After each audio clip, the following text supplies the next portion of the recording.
Right, good evening, everybody. We've just looked in the background. Dominic Solanke's already scored a backhill. Life is as morbid and morose as it could possibly get for us right now. But we're here to lighten up your day. Two full of life kind of characters. Danny, how are you this evening? Yeah, not too bad, thanks, mate. Recovered, I think, from the FPL from the weekend. Looking forward to this weekend's football. It's just a shame it's another international break coming, I suppose, isn't it? But enough of those. How about you? Yeah. Well, I mean, the man on the screen in a minute will probably sum up the grimace that I'll give you as soon as I see his face. Will probably tell you everything about how I feel. But Yeah, yeah, it's no, much worse for you, isn't it? You're a seller. He was yeah, never in my team. yeah. I think it's difficult as well because obviously this is a new venture for us. Two hardened and obviously very highly successful FPL managers with top 100 finishes. Or no, not really.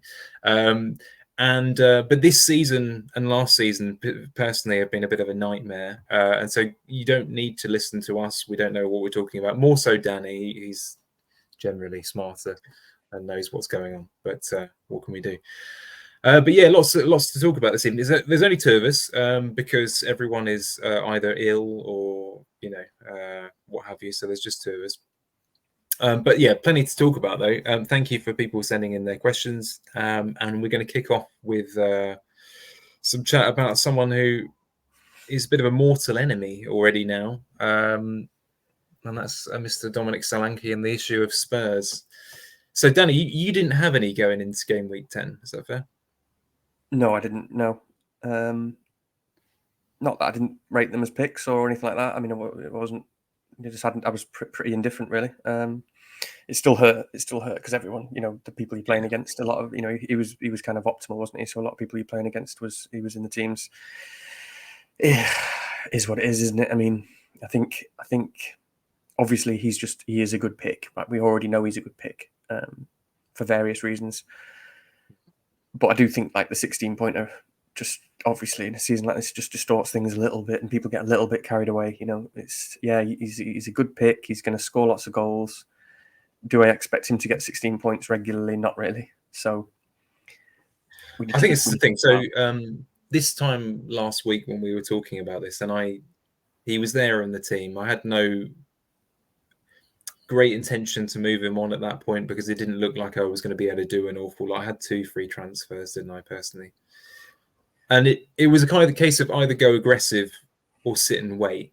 And of course, on the whole, people who have sat on someone who, more or less had about one shot in the last 2 or 3 games were right to do so. But it's interesting, actually. I think Spurs kind of sum up for me your particular approach.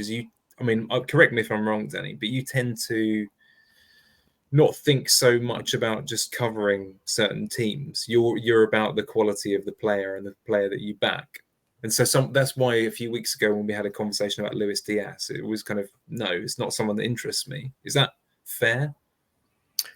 Yeah, I mean, it's hard to sort of, I suppose, articulate this sort of thing, isn't it? And without it sounding kind of obvious or silly, but I'm not sure I necessarily do anything different. But I think that's one of the things I've been talking about this week, which I think relates to the point at least, is what I do really try to focus on is who I've got, not who I've not got. And I know it sounds really silly. I've said that loads of times, and everyone's probably going, "What are you talking about, Danny? That's so obvious." But Spurs are a good team this week with a good fixture. But I've got other players who are good players with good fixtures, and you have to look at them in isolation, and you have to, that's what's important. I'm sure we'll get onto things like captaincy and Spurs versus people like Salah and so on. But yeah, I mean, totally. I'm not interested in coverage if there's a good team with a good set of fixtures with a standout picks. But that's the important thing for me is standout picks, and so I'm less interested in players that a lot of people are probably interested in, like someone like Brennan Johnson. Rightly or wrongly, I know he's a good pick. So I caveat this with one of my problems in terms of my play style is probably that sometimes I'm a bit too rigid, a bit too inflexible in terms of the way I view certain players. So someone like Johnson's never really come into my thinking. I know he's a good pick. If anything, he might be a lot better than I think he is. But because I compare him to, we've got players who are nailed, whether that's Semenyo or even a Rodgers or etc., etc. I'm trying to think of other people in that price bracket. But we've got good picks who are absolutely nailed for 90 minutes, who are kind of more talismanic. Maybe so.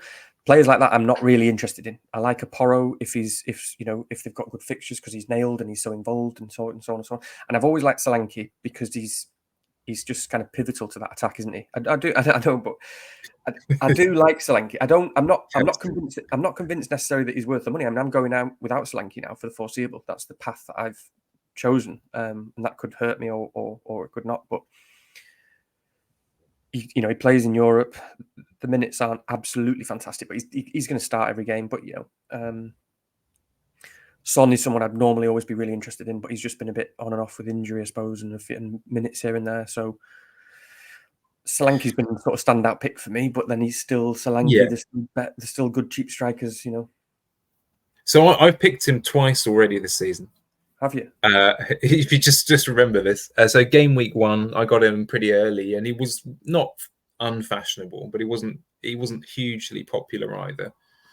And I wanted to get in fairly early on this. I wasn't convinced over the summer as a whole, but towards the kind of deadline, it seemed like it was a fairly suitable move and that sort of thing. Now he obviously got injured pretty much straight away, and then I got him the second time round and never got more than obviously a single return from him with no bonus. And then he went into that kind of 2 or 3 game sort of dry spell of not really doing anything particularly at all. So, curse his hind to Hades as far as I'm concerned.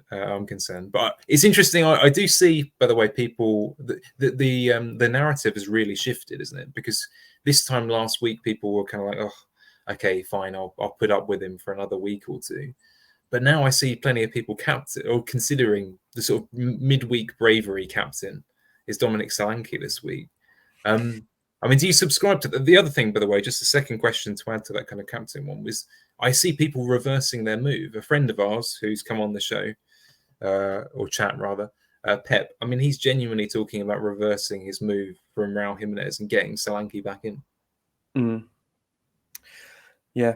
And I mean, some people are a little bit on tilt, I think, and a little bit, they are a little bit freaked. It's this sort of season that's so punishing when you don't want to miss these big scores, and you do have to be really careful of these narratives. And I don't think you followed a narrative as such. I think that the difficult thing with Solanke, the difference with Solanke, which made it really hard for people like you and virtually impossible, was that we did see a shift in the way that Spurs were playing, and when he was bad, and we didn't necessarily know that it was going to switch. So it does look like Maddison being dropped, which we didn't know was going to happen before this weekend.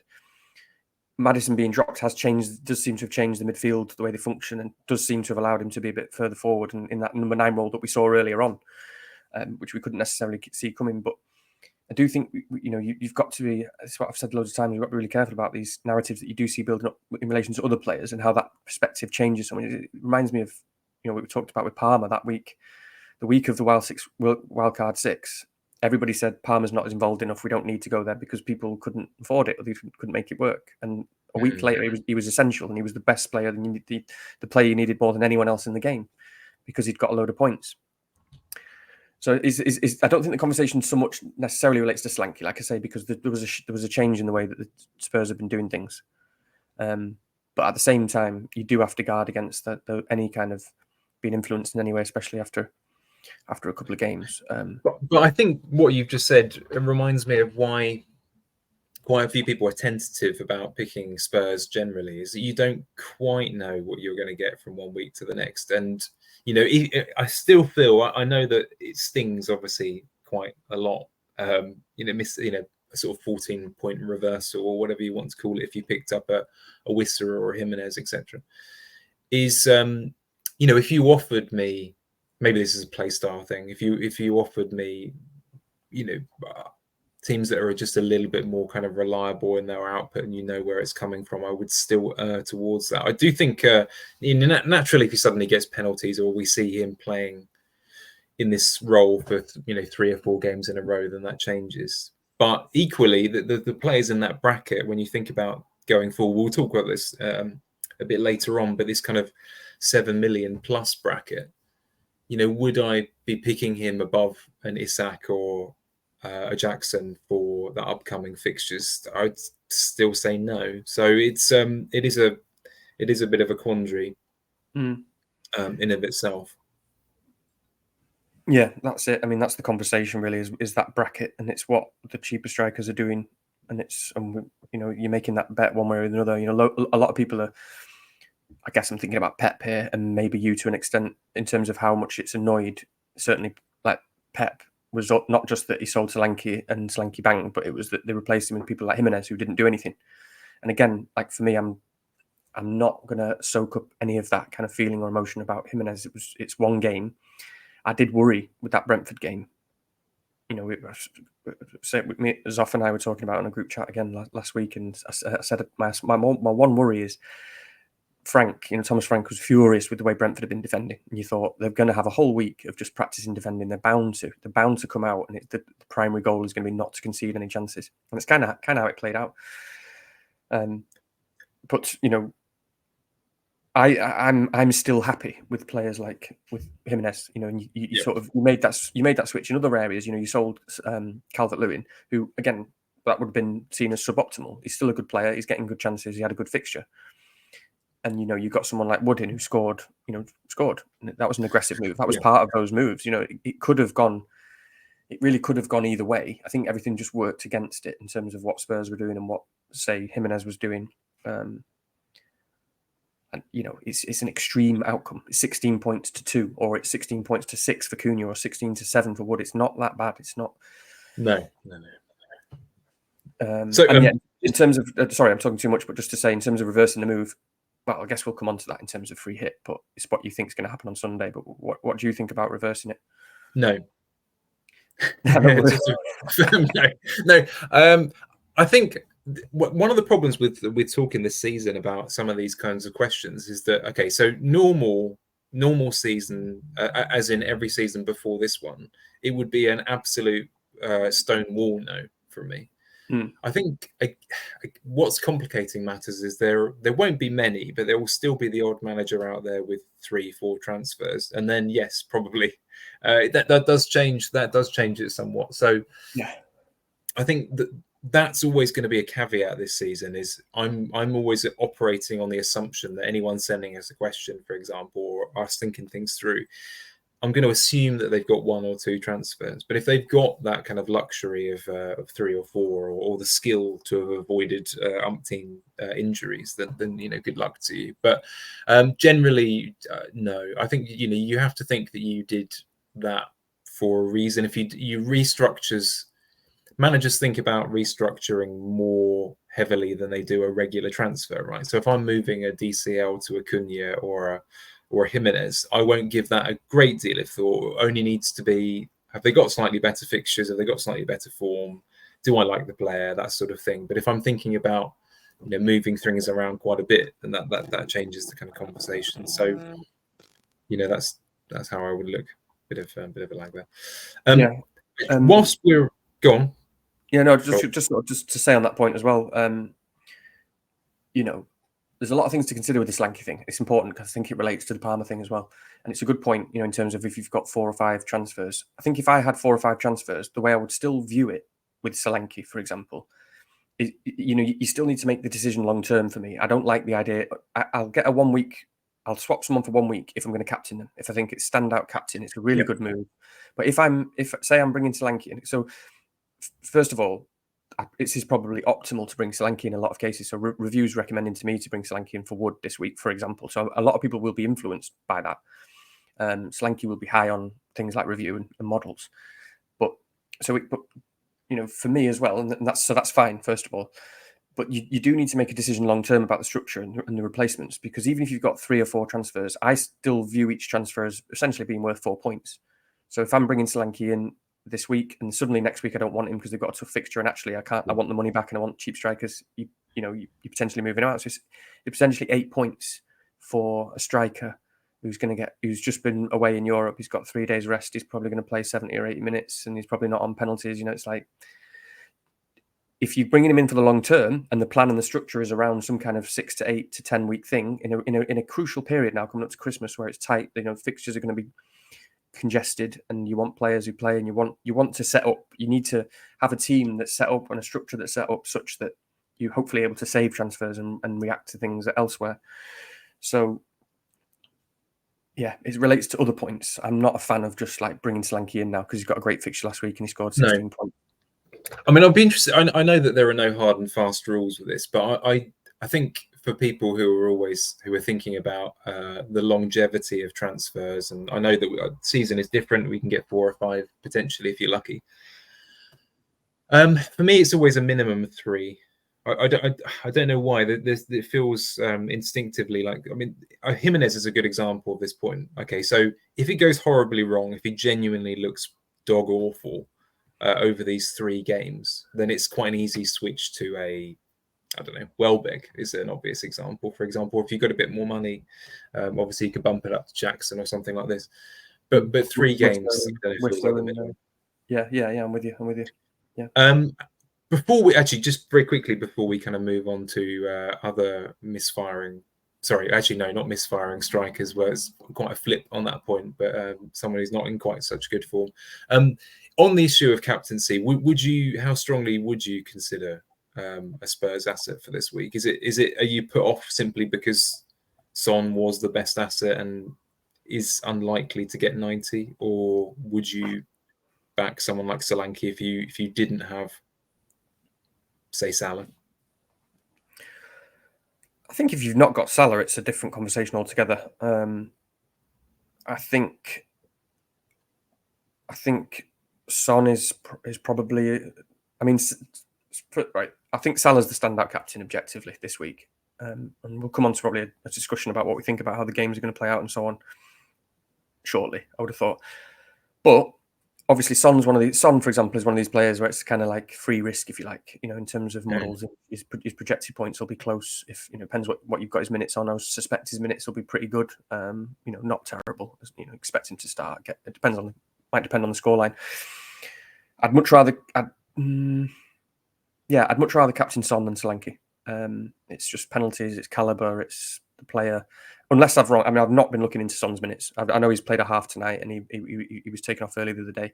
It felt like he was taken off early, and he was shocked. Son wasn't happy about it. It felt like it was just an early precaution. I don't think that precaution is going to, be kind of move into the next weeks as well.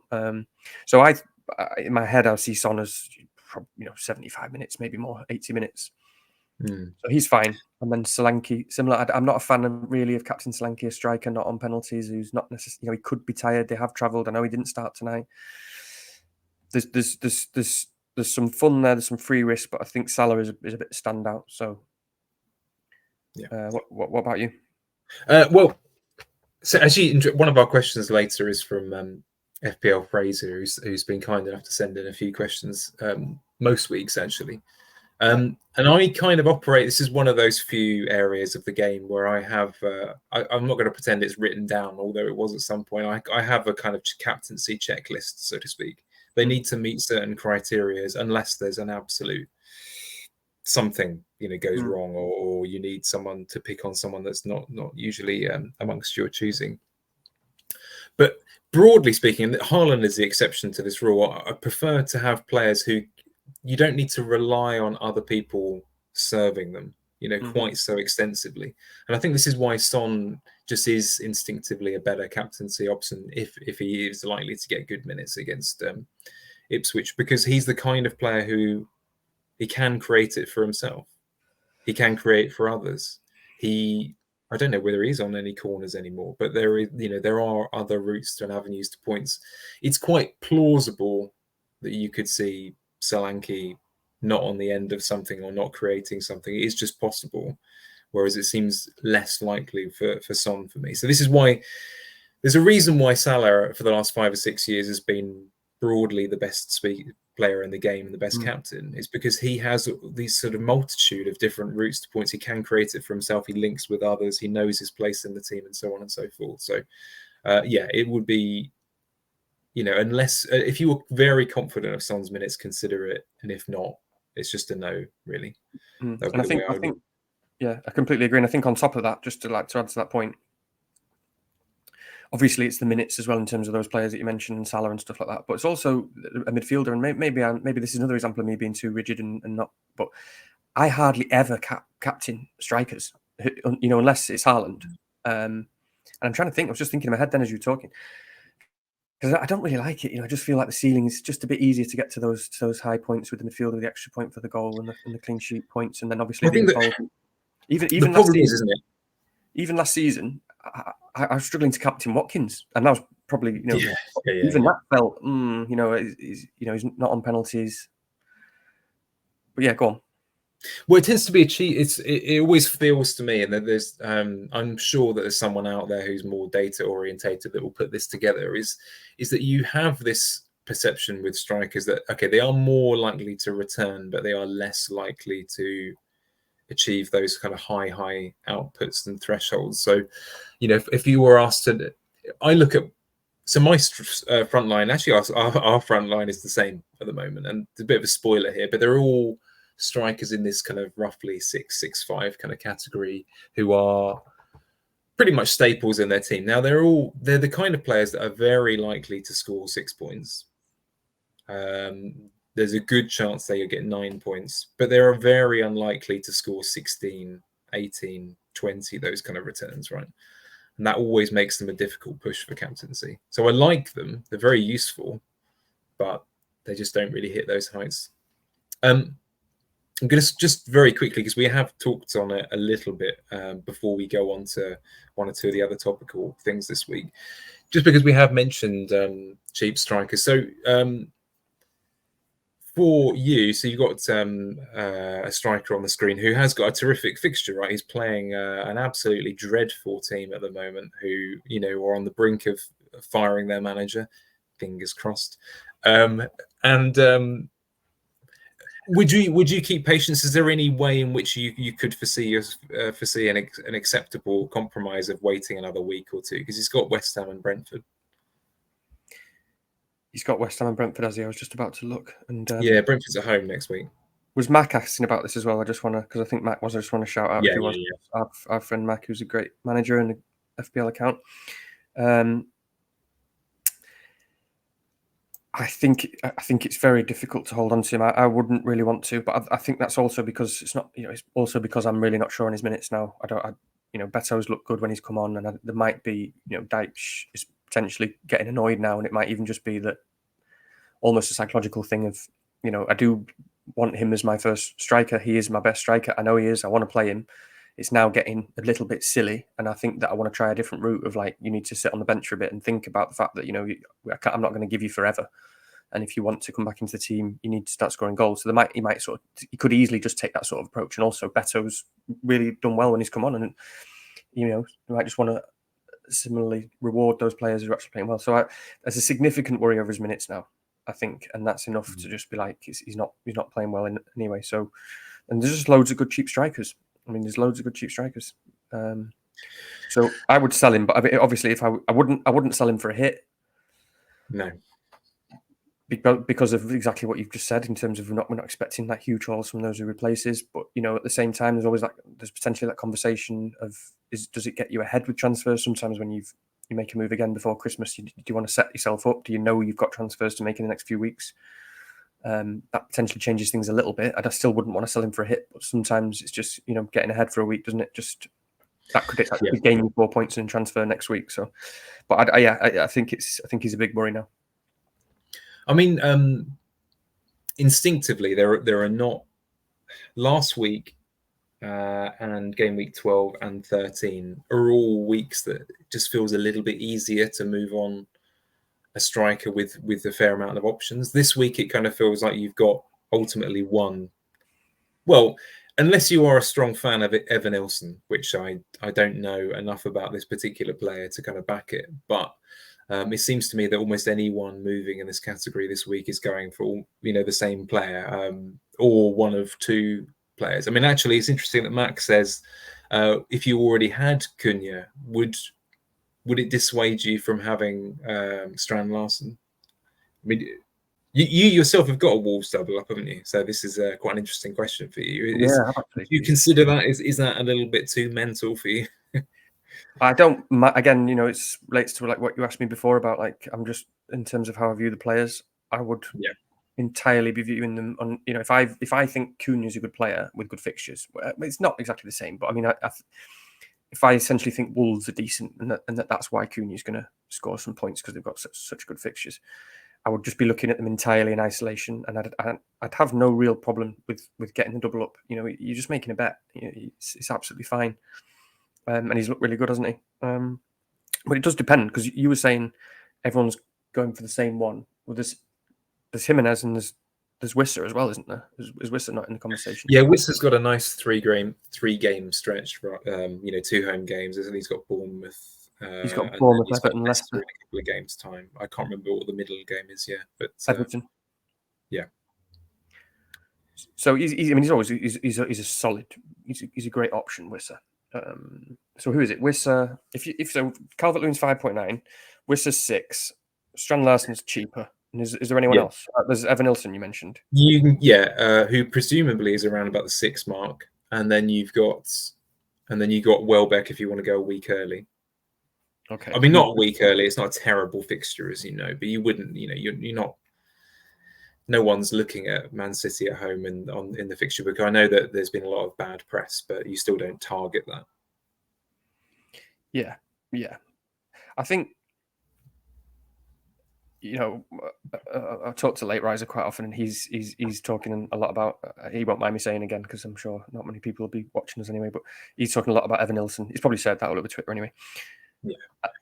I don't think I'm going to really share any views on Evan Nilsson, because I don't think I know enough about him. But when I do click on him, the minutes aren't fantastic. You're talking, there's 2 games ago he didn't even start, and then there's a few 72s in there and 80s. I think Semenyo's kind of the talisman, so I'm not really wild about it. Whereas if I compare that to, say, Strand Larsen, he feels like he's becoming quite significant in the team. He's a big number 9. His minutes are going up. He's scoring goals. He's involved. It feels quite solid, and the fixtures are probably better long term. So again, I would try to look at that in isolation and forget whether I've got Cunha or not. And I think certainly if it was him or Evan Nilsson, I'd be going for Strand Larsen, and I'd be making that bet, just because it feels a little bit more solid and robust. It feels more robust minutes wise, and just potentially kind of rolling the team wise. So I don't mind it. Yeah, I think it's almost a case, isn't it, of where I know that some people would see this issue of having double strikers or 2 attackers from the same team, and they would worry about picking the wrong one, if they just went one, that sort of thing. But the reality is, from what we saw, and there's not much evidence of them being on the front foot, right? We haven't had many fixtures where the owners is on them to attack. But from the weekend's one, Crystal Palace, you've got this situation where, everyone who saw the highlights would not have been. Well, they would have been given ample evidence of how it looks like it's going to work, which is that Cunha supplies a great deal of chances. He has a few shots himself. He's obviously has a share of set pieces and all the rest of it. Looks quite obviously like someone who's going to get bonus, and then we know that to be true because of the good research done by others above average and that sort of thing. But Strand Larsen was on the end of a lot of those chances. The other one, it was Sarabia, wasn't it? It seemed to get a few chances roughly through the middle as well, and the finishing was pretty poor. And that ultimately is going to be the issue. Is if one fails, the other will probably fail. So I think it is one of those things. If you feel strongly about it, then you've got a bet where you'd have to say both are quite likely to work out. But if one fails, the other is quite likely to fail as well. I can't really see a situation in which Strand Larsen's going to do really well and Cunha's not going to get anything. And I can't really see a scenario where Cunha's going to do incredibly well and Strand Larsen won't get anything. So that would be how I would see that. It's a difficult one with Wolves, isn't it? Because obviously they've had really tough fixtures, and they're potentially like bottom, for XG again. But they've had really tough fixtures. But even over the last 6 or so, but even though they've had really tough fixtures, both of those guys have been returning, so that they are quite hard to read. Don't know how long the manager will last, etc., etc. But they've got a great set of fixtures, so it's a great bet. And I think just in line with what you were saying as well, because I haven't really thought about Strand Larsen until now in terms of would I get him. But Cunha is so ridiculously good as a footballer. He's actually, this has now changed. This has shifted in my head watching him a couple of times recently. That I've deliberately, obviously you can see how good he is, but when you watch how good he is, I tend to, as you know, try to actively shift people in my head and give them a new level in my head and view them differently. And he's ridiculously good at the moment. He's like, every decision he makes is bang on. You can't seem to get the ball off him. He's big and strong. He's so confident, and so he drives the ball forward. He always seems to pick the right pass, and when he picks the right pass, it's the right weight.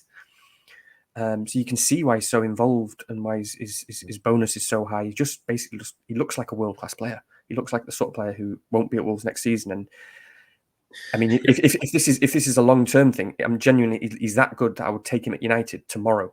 But anyway, my point is, he's that good. That's surely that's a really good thing for Larson in itself. When you've got a player that good, that's kind of unselfish as well. Yeah, I quite enjoy these discussions about a player where outside the top 6, outside the top 10 in Wolves' case. I think let's be honest, where they're quite obviously, they stick out like a sore thumb. They're quite obviously the best player, or at least one of the best players at their team. And to use, I'm going to be guilty of referring to West Ham again here, but it reminds me of 2 good examples of players where that can go either way in terms of their prospects for the team. One is Scott Parker. Do you remember he had that ridiculous couple of seasons where he was Football Writers Player of the Year and all this kind of stuff? Everyone was incredibly behind him. This is about good while ago now. And he was one of the best players in the league, but everyone around him was so awful that they still managed to get relegated. But the other example is someone like a Payet. Now, when Payet came, it was a situation where he made everyone around him just elevate to the next level. Antonio was suddenly an excellent player. Lanzini was an outstanding player for 1 or 2 seasons, and then turned into, admittedly because of injury, but turned into a sort of a good Premier League player and that sort of thing. So you get these kind of scenarios. But as you say, Acuna is one of those ones where you could easily see him a bit like a Kudus at West Ham, being someone where they wouldn't be out of place in a top 4 side eventually. Maybe not this year, but in a year or 2's time. So I can see that. I just want to add, because I know this is our problem. We can talk for hours on one subject, but it's another really interesting point. Just quickly, it's a bit like Palmer at Chelsea last season, but so Cunha, in the sense that it's an interesting thought, isn't it? That in terms of how they elevate all those players around them, I think someone like Cunha being in the team, to suddenly have somebody who's so kind of influential in that front 3, or in such a presence. But as I said before, every decision he makes is right. So when you slot a piece into the jigsaw, you put a piece on the chessboard, suddenly of one piece that's just doing everything as they should, everything's correct. Then there's just many more occasions that suddenly these strikers and these players are in good positions with the ball in front of them, and are able to then potentially find another player, and it does have a trickle-on effect, doesn't it? And yeah, it's an interesting thought.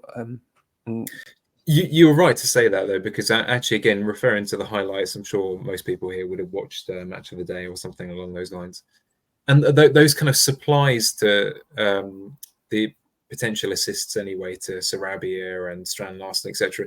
When you look at the pass, and it's almost as if someone has located on a computer, they've just located the foot of the person that they're going to. It is absolutely laser guided. So he's starting to get that. Maybe he's always had it. I'm sure Wolves fans, there might be 1 or 2 watching, will know this. But it was exacting, wasn't it? So he is starting to reach that kind of level. Exactly. And so the instant product of that is the player who's receiving the ball needs to take fewer touches, or they don't even need to take a touch, or it's much easier for them to pick the next pass, and so on, because of exactly that. Everything seems to have been just pin perfect. So yeah.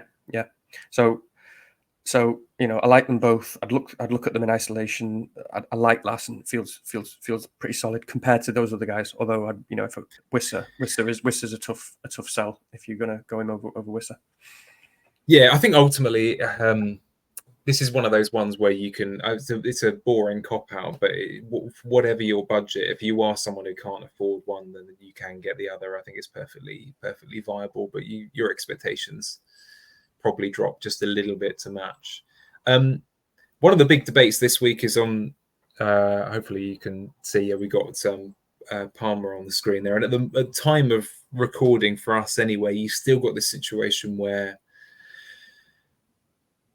Okay, so he's in the England squad. You'd think that would be broadly a positive thing, but at time of recording, also, we don't have any evidence that he's trained. I suppose there's two questions here. I mean, we're going to talk a little bit about free hit because there is a potential knock-on effect where people could go down the avenue of thinking, well, do you know what? I'm assuming 11 million now, hole in their team. Perhaps that changes other things and other priorities. And of course, with a free hit this season, I believe you can save that transfer and so on and so forth as well. So you've got that. So how are you approaching this one? Do you think to yourself, well, I've got this covered? It sounds like he's going to be either playing or back after the international break, or are you worried? Are you seeing an opportunity here for perhaps using it as a captain switch to someone like a Son? Yeah, I mean, there's definitely a discussion there. I think, first of all, again, like, there's a psychological thing, which I still think for a lot of people, it plays a part this season as well. It's very hard to be 2 million, 3 million, like a lot of us are, or whatever, even 1 million or, 4 millionth in the world, to be really struggling to find a week where you can make any gains and to sort of be doing the same thing as everyone else, having a bad week unless you've not got this one player. I think it's really difficult to look at an 11 million pound player in your team who's already playing Arsenal at home and looks 50-50, I suppose you might say. Realistically, at the moment, it's very difficult to look at that and for people to just accept and say, I'm having a Rodgers off the bench against Liverpool or a Rico Lewis or a Semenyo. So I think that's probably more of a psychological problem than previously. And I think people are struggling with that. And, it's understandable. I still try to look at it as a bit like what I said before in terms of Solanke, but much more so with Palmer. Palmer is... So I don't think... Obviously, we've got the international break coming up. So if he misses the match, he'll have 3 weeks off, basically, pretty much. Unless he's going to play for England, in which case, fine. But you potentially have 3 weeks off. The first thing I heard was like a broken toenail or something. And if it is, it can be really painful, but surely you'll have a little injection or something. And then there's rumours today about like a bruised bone, but that rumour was just like nonsense. It was like, you might play, you might not. Can I just stop you for a second there, Danny? That did happen to me during a football match once. So, a friend of mine, it's no chance he's going to be watching this, but I'll say anyway. John, if you're watching from Norwich, in a after university kind of match, I remember someone. When someone kicks you right on the end of a toe, and the whole thing just swelled up and it went black and then fell off. It was a horrible incident. By the way, anyone watching this, I apologise in advance, but I just had to get that out. But it is actually surprisingly painful. Yeah, well, that sounds like a full-on broken toe. I don't know if you got that. Yeah, I've broken about 6 toes, unfortunately. Yeah, it's a long story. Yeah, I mean, even if he's broken a toenail, you'd imagine that would be very painful. But surely you can just like put a plaster on it and have a little mini injection or something in one of your toes. I don't know. Anyway, I think that you've got to view it as worst case he's missing 1 game. That's what it feels like at the moment. So again, I wouldn't be taking him out unless I was really, really wanted to captain Son. Again, if you really do want to captain someone different, fine. Maybe if you don't own Salah, then fine. Even Bruno Fernandes. If you don't own Salah, that changes things entirely. And if you want to go for it and captain Son or Bruno for a week, it changes it if you captain him. But you do have to view Palmer, to me, as essentially minus 8 points, even if it's a free transfer, because a transfer should be seen as 4 points, really. And you definitely want him back the following week because Chelsea have got ridiculous fixtures and it's Cole Palmer, so that's another 4. That's another 4 points or a transfer to bring him back. So you need to think about it in that way, in my view. So I, for example, do own Salah, so it's less complicated. I think it's very unless Palmer's ruled out for a long time, I'm not going to sell him, which means I probably do have Rodgers or Lewis coming off the bench. But got good players. Even Rodgers is a good player, and Lewis, if he starts, is a good player. So I'm not too fussed. If it wasn't Palmer, there'd be more of a conversation. But what do you think? For sure. Yeah. So, for example, I think if I'm trying to think of a sort of relative similarity, but if it wasn't Palmer, if there were, let's say if you were 50-50 about Foden this week, in terms of him starting, it would be a very straightforward sell, I think. And then you can do 2 things. You can either hit on a captaincy or a form player blah blah blah. You've got someone on the screen there, Bruno Fernandes, or you can get Saka in early if you've gone off him, and that's a really nice position to be in. So I think with something like that, that's quite different. I mean, actually, a conversation, Danny, if we can. We'll come back to these fixtures as well, but what Bruno Fernandes is a good example of one of the reasons why some people, rightly or wrongly, are considering the use of their free hit chip this week. I'll just bring up the fixtures for this week. Apologies if you can't see them that well, but we'll talk through them later anyway. Do you see enough in this week for if you've got problems with your team, if you've got a Calvert-Lewin, if you've got no Spurs, maybe you've got no Salah, and you've got this Palmer issue as well. Is there enough there to make you consider? No. Short answer is no. I think a lot of people are, again, through fear, are kind of over-egging it a little bit. And they're essentially worried about Spurs or no Spurs and United, but it's just Spurs and United. I think if you've got no Spurs, no United, and no Salah, then obviously free hits a bit of, it's like plastering over something. You're going to have the same problem next week. Next, you're going to want, say, Salah. I would want Salah now long term anyway. I think they've got like Southampton next week as well or something. So you're going to very much want, say, Salah next week anyway. So find a way to get him in. I'd probably rather be taking a -4 to restructure the team and make the team look better over the next few weeks. Even if you wanted to make, even if that was a move for Fernandes. Fernandes for me is a big chunk of any appeal for a free hit. I'm not interested in free hit, but I do really like Bruno as a pick. You like that as the 3 transfers. He's just scored. He looked good. New manager. Can see him being involved. I do like Bruno, but I think if you're trying to kind of weight the pieces, if you're looking at free hit, which I don't like it because there's loads of good players that we've already got. We've already got Saka's and Arsenal defence and Palmer's and Salah's and Jimenez's and Woods and all that. So we've got loads of good players. But if you're kind of looking at where that appeal, that big value in terms of pieces are in a free hit, you're talking Son, Solanke, Fernandes, essentially. Everything else is just like whatever, Johnson or Porro stuff. I'm not interested in the other United boys. They could do well, but we don't really know who's going to do what, who's going to play and so on. So when you think of it as like 2 or 3 big pieces, say Son, Bruno and Solanke, just get one of those pieces.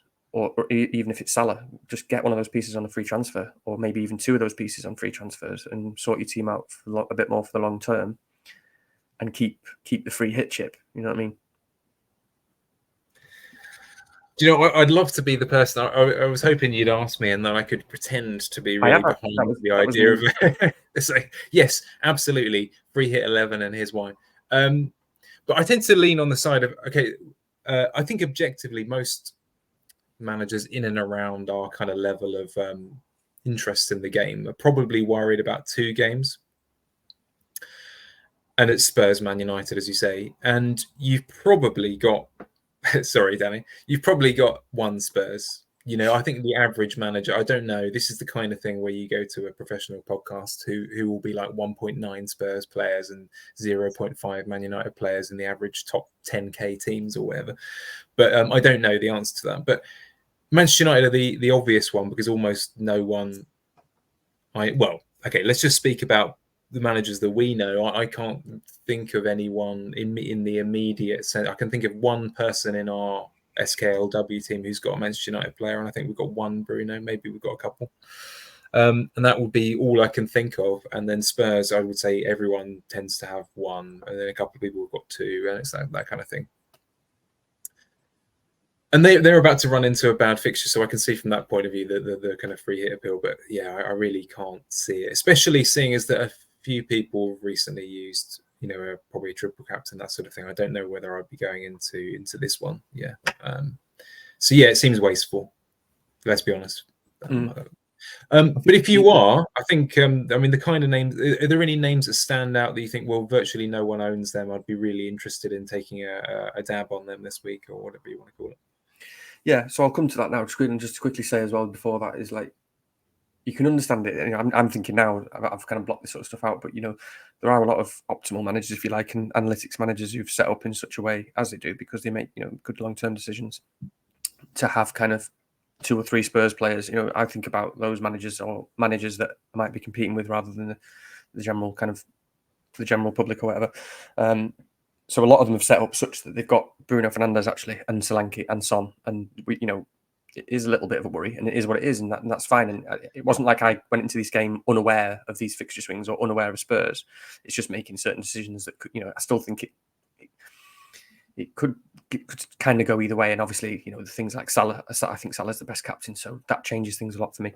So anyway, it can be quite worrying when you look at all those guys who are set up like that, and then they're going to change the team next week or wildcard next week.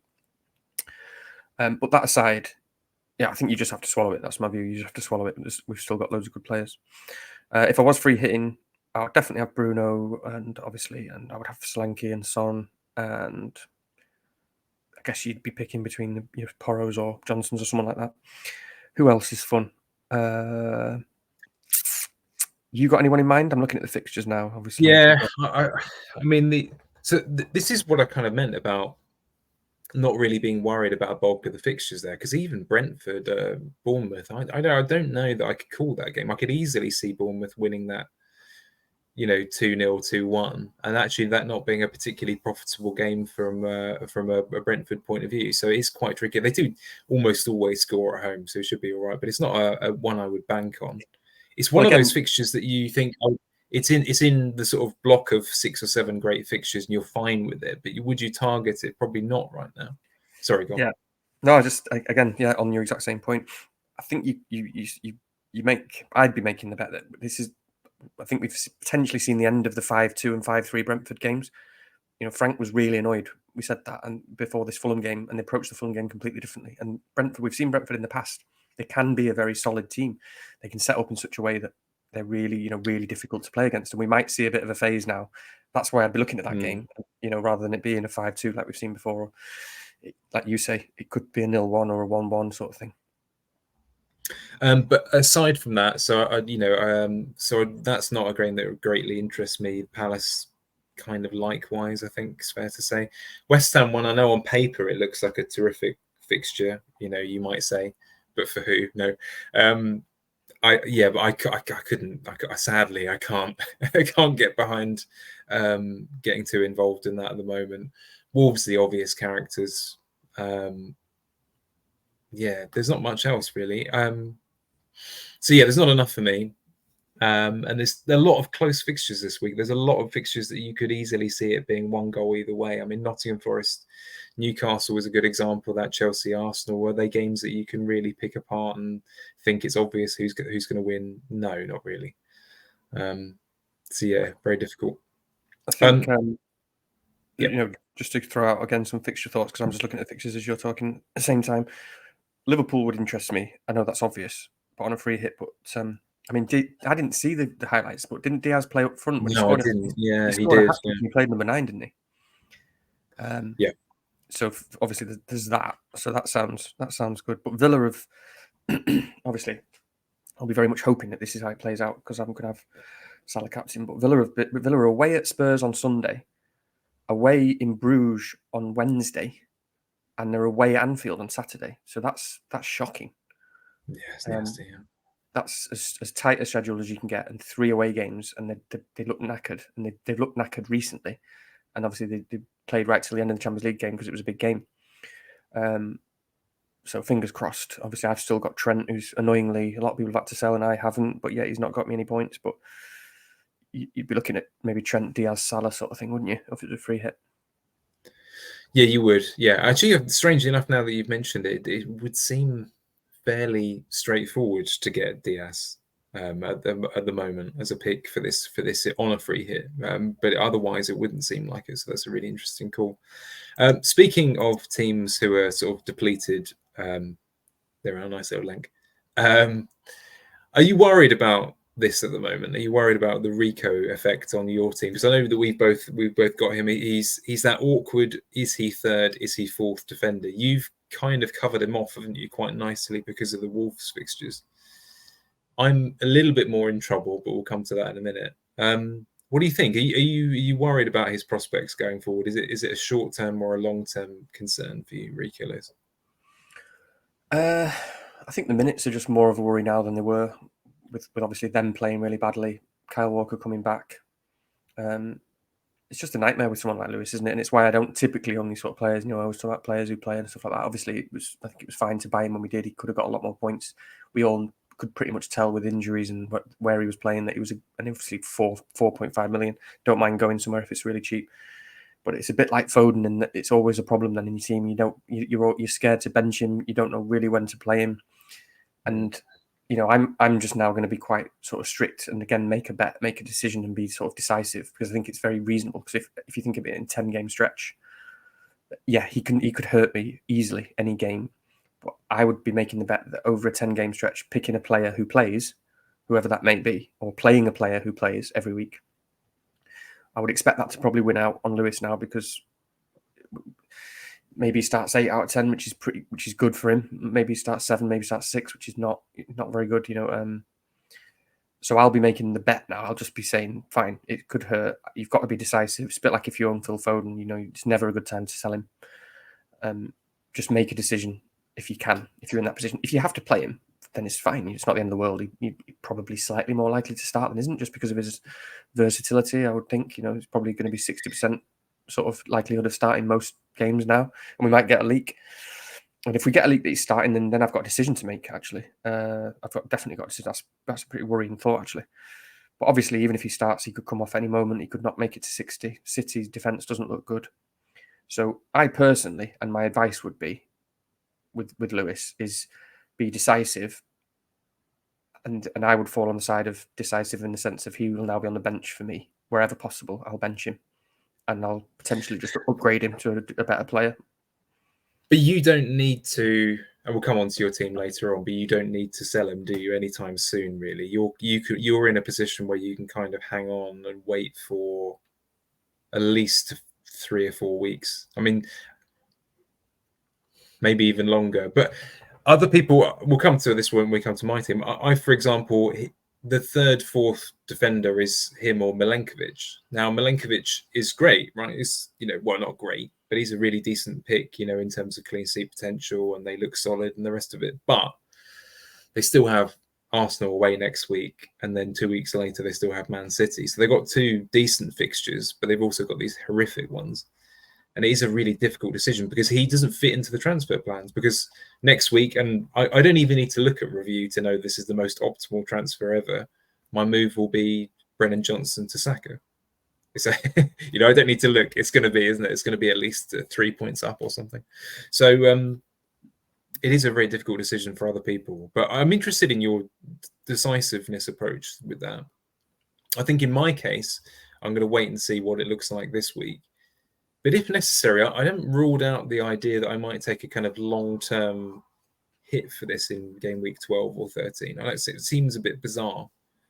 But if there is someone who I can reach that I'm happy with and is genuinely a solid option for, the next 10, 12 weeks or something, it might be worth it. I know, speaking to Craig earlier, who from Man On Pod, and he's considering, for example, just getting in, I think, a Manchester United defender now to get on at the beginning of the run, and just going in there early and taking that risk. So that's quite an interesting one.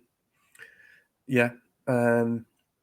I guess if you are, like you say, if you're making that move, you really want someone. It's so hard with defenders at the moment, because I was going to say you want someone really solid. You know what I mean? And Ryan Aït-Nouri feels solid in the sense that he ticks more than one box. And for example, I know he doesn't play for a team with a good defense, but he plays. He's got very good fixtures and he's very attacking. So he ticks more boxes than most defenders do at the moment. But not a lot of defenders feel solid, and I think you're looking at a bet on United with at least 3 good fixtures first feels pretty solid, like someone like Dalot. And then obviously you've got the Chelsea boys. If you go in next week, I've never really. It's one of these things that I don't understand yet. I don't really understand Chelsea defense. Yeah, I can't really. It's not like I'm getting a Chelsea defender in thinking, yes, that's absolutely locked in solid. And maybe I'm missing something, but I don't feel anything about them yet.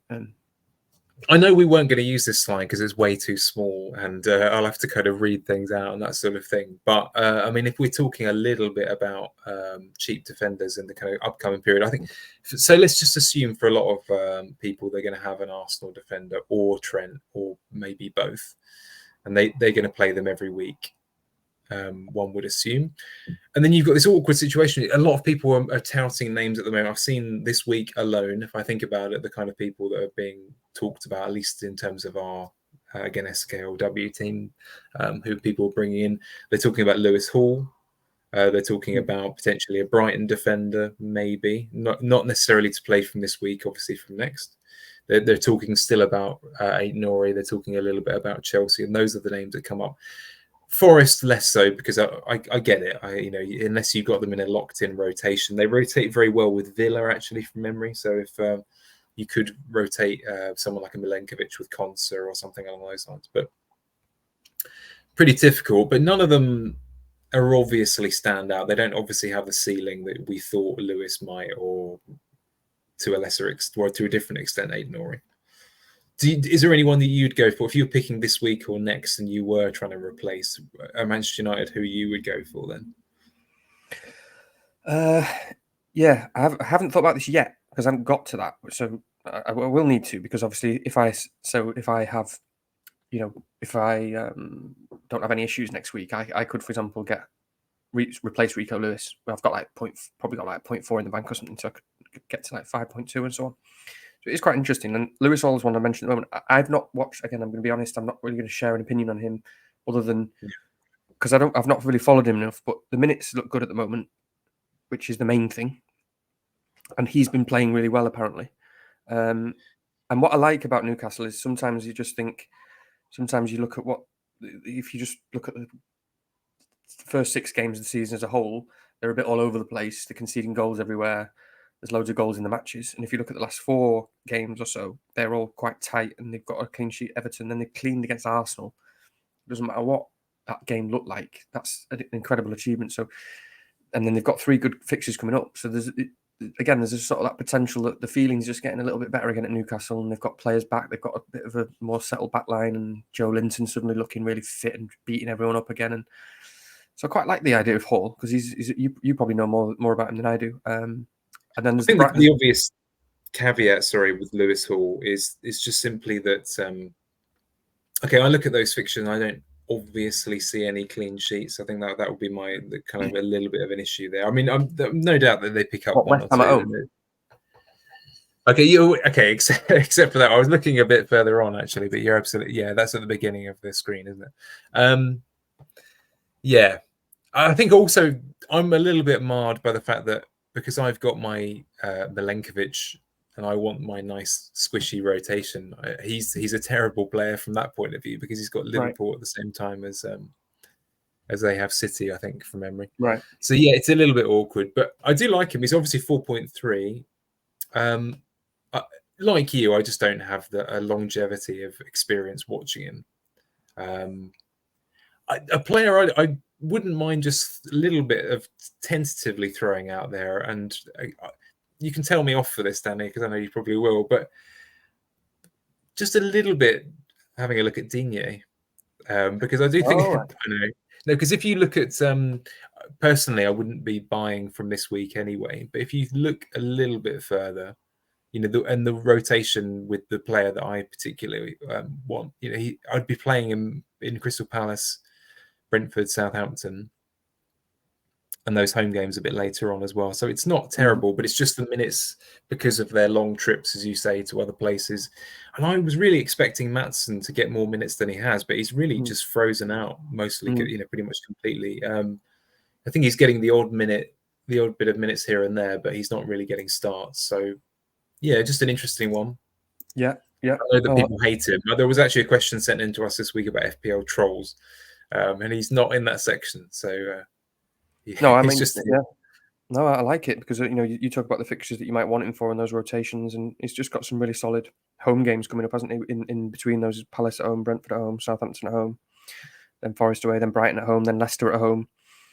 And I'm not worried about him being a troll. I think you just have to look at what's happening. He is starting every game. He's clearly first choice. He's got 2 attacking returns in the last 3 there, and he's got points in that.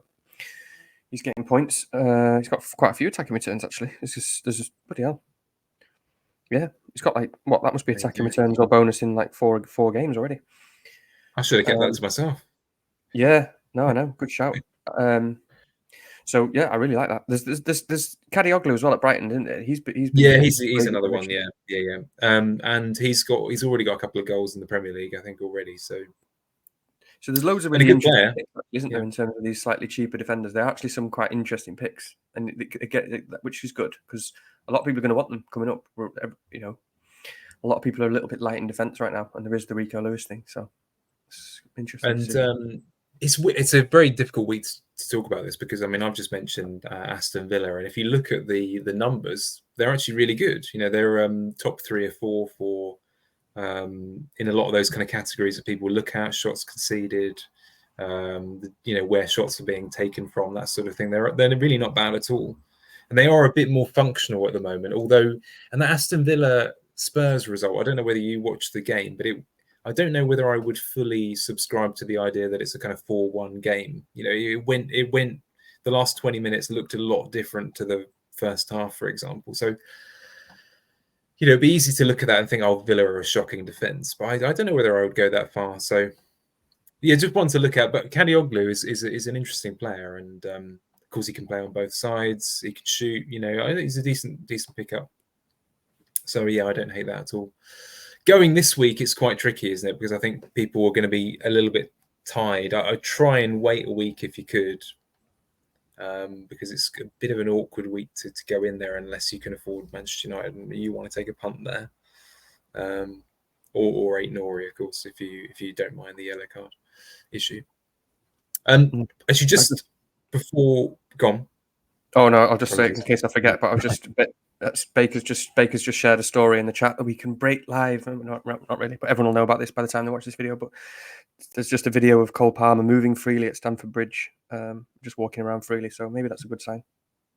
Yeah, lovely. I mean, he's. I think he probably caught the first half of this and thought, do you know what? I feel all right now.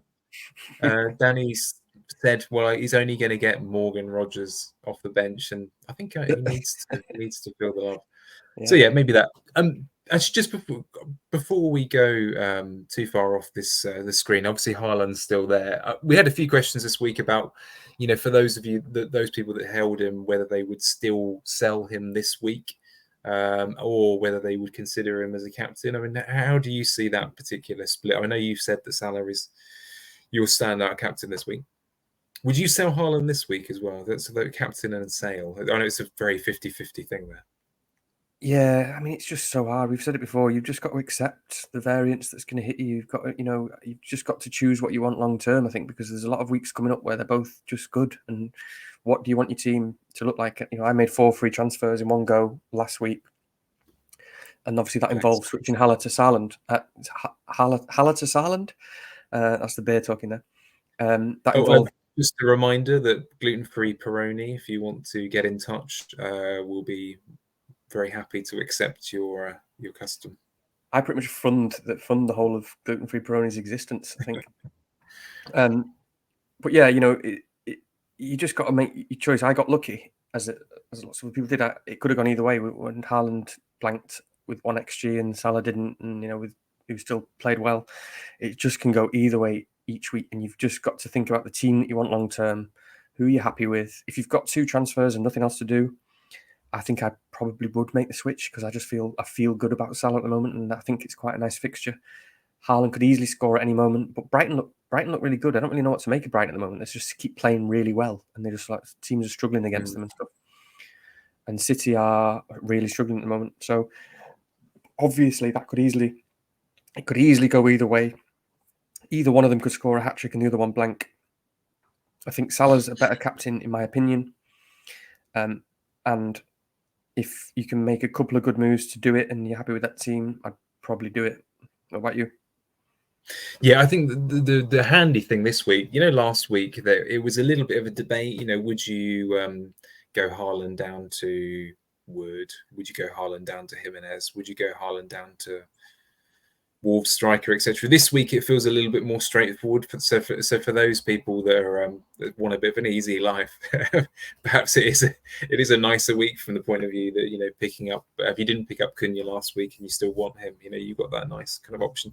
And of course, some people will use that for a 1 weeker on Solanke, won't they? So, you know, again, it's, let's say you could go I'm trying to think of a split here that might tempt people. Something like, maybe even going Haaland, Foden down to Money in the Bank, Salah and Solanke, for example. I can see why people would do that this week. You know, it would be quite tempting. You've probably covered off 2 captain options, and you've got Money in the Bank. You know, I can see exactly, and then you can move on Solanke to, you know, Isak or Jackson, etc. So there's lots of nice reasons. If you are flush, this is the thing this season. If you have racked up those transfers, it just makes life so much easier. But captain, I wouldn't necessarily say that it's a terrible idea to captain Haaland, but it wouldn't be. I think there's a reasonable gap between him and Salah. People were expecting it to be quite 50-50 this week, or maybe even a smidgen towards Haaland, but I don't think that's there right now. Especially form is against them, isn't it? Let's be honest, a little bit. Yeah. So if you owned, you'd just captain Salah, would you? If you owned Salah, Haaland, and even Son, if you owned Son, would you captain Salah?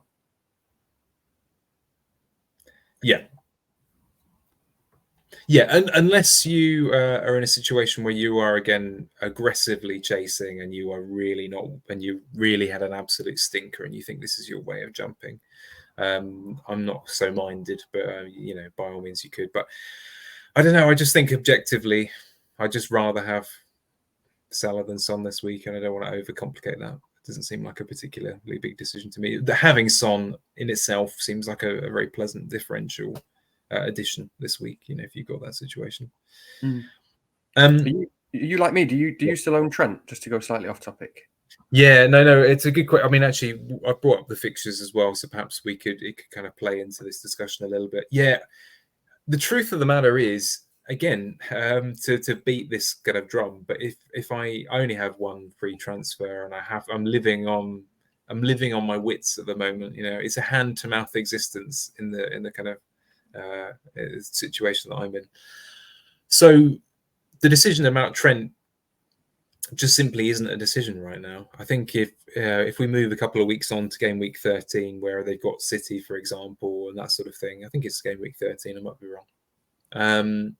Then it becomes a discussion. But it's just I just simply am not looking at it right now. I just haven't got the moves or the brain space to look at it. But I get it. I totally understand why people might be doing it. Would I want to switch anywhere else other than just keeping something in the Liverpool defence? Probably not. But yeah, what about you? It's just frustrating at the moment, isn't it? I think he's still a great pick. I was just wondering if you've watched him closely, because I've not really watched him that closely recently, and I know people are saying he's not getting forward that much, and I just wonder what we're paying for. I think we've been a bit unlucky because Liverpool defence looks really good, and they've got really good fixtures coming up, but it's just a bit frustrating because a lot of people have got rid of them and they've just got more points because they've been able to, you know, put a bit more money in attack and stuff. So I was just wondering how you sort of feel about him moving forward. But he's not going anywhere for me. Yeah, I mean, the long story short, I think we had this discussion on the first week that we had one of these chats recorded anyway, and I wasn't interested in selling him then, and I don't think anything's greatly changed since then anyway.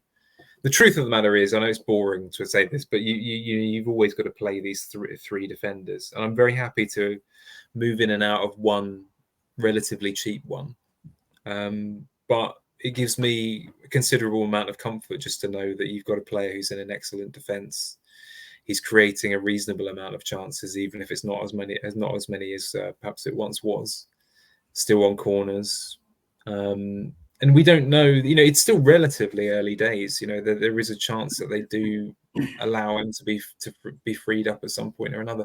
I suppose the only thing with their fixtures is there's not an obvious kind of string of lovely aggressive fixtures for a little while, and that would be the concern, right? But if there were great other options, if Guardiola had a list of incredible fixtures, etc., I mean, I think that actually is a good comparison, because he's someone that I haven't seen the gap between him and Trent in terms of goal scoring or attacking returns being as great as it has been. I don't think, I think you would have to say that there is a reasonable amount of variance in that decision. So for those people that kept him, well done to you. But those who didn't get Boona, do you mean? Yeah, well, yeah, there is that. Yeah.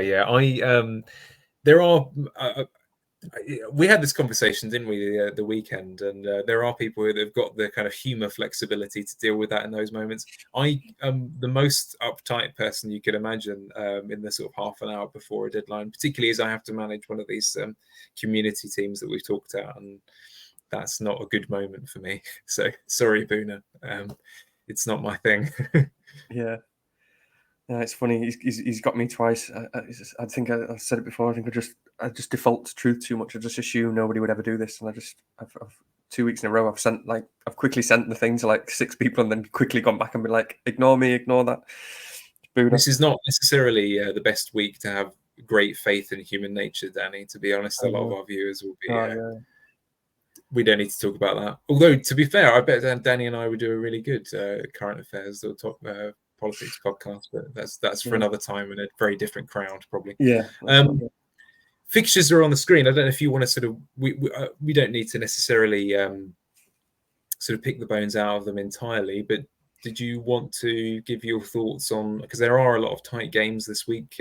We've talked a little bit about Brentford at the top there, and I could easily, like I say, see that being something that Bournemouth are in decent nick, and I wouldn't be surprised. I don't think it will be quite as high scoring as I initially thought it was going to be going into this week. No, I think that's hard to call. Brentford, Bournemouth. You'd be happy to play Semenyo. You'd be happy to play your Brentford players. Is what it is. Sort of see what happens.